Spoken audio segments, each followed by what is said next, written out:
Hospital. A pull curtain rattles in its track, showing the hem of the nurse's slacks. A German accent insists my name is Lotte, not Lottie, like the cabaret singer, the woman from Kurt Weill. She wants the nurse to know everyone and everything, begged her to dance when she was a Mädchen, even the trolley that took her leg. Her man was the handsomest doctor in Breslau. She broke her hip returning from his grave. The nurses at the other hospital bound her and bruised her arms. She wet the bed like a Kleinkind. This is the place where my uvula swells, an occasion so rare they take a picture for a textbook, my sole claim to immortality. I sit, a poor man's Alistair Cook, squeaking in a faux leather chair.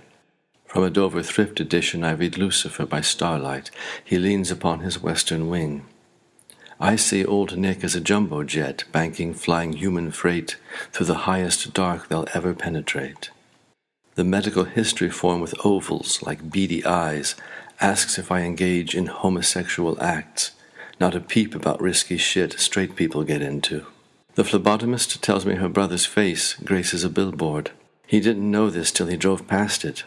Once they sign, models have got no control over where their faces go. Here, Grandma lay like a random throw of oracular bones, and the only muscles that still worked were the ones that kept her pleading cobalts trained on her daughter's face. I point to what looks like an extraterrestrial spaceship, and the nurse practitioner says, "Yep, that's what the virus looks like." I conceive the strange idea that Buddha will reject a cure if they find one. I tell the curly-haired intern about the cardinal couple conducting their courtship on our balcony. The cock in his crimson cloak and Zorro mask patiently passes seed to the hen, beak to beak, then cocks his head as if to say, "See how it's done." When my mate takes the feeder down, worried about guano and encephalitis, Curly says my immune system's not that fragile and writes this prescription: restore bird feeder. Feed birds as desired. My little darling, I will follow you. I will follow where you say, just as the river follows its courses, and day follows day. Many a day we spent in Berkeley. We took the BART under the bay. Cold dark waters all around us. Above the water, the lights of night and day. We lived for years in the angel city.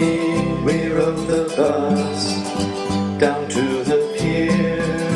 The water stretched all the way to Asia. The moon was bright, the night was clear.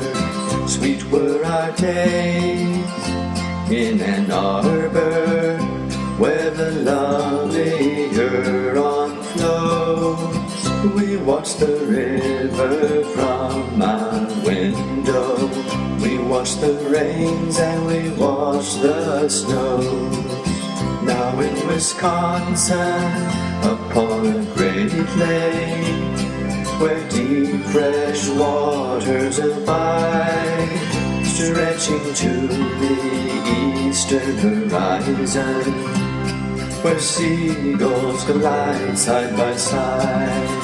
My little darling, I will follow you. I will follow where you say, just as the river follows its courses, and day follows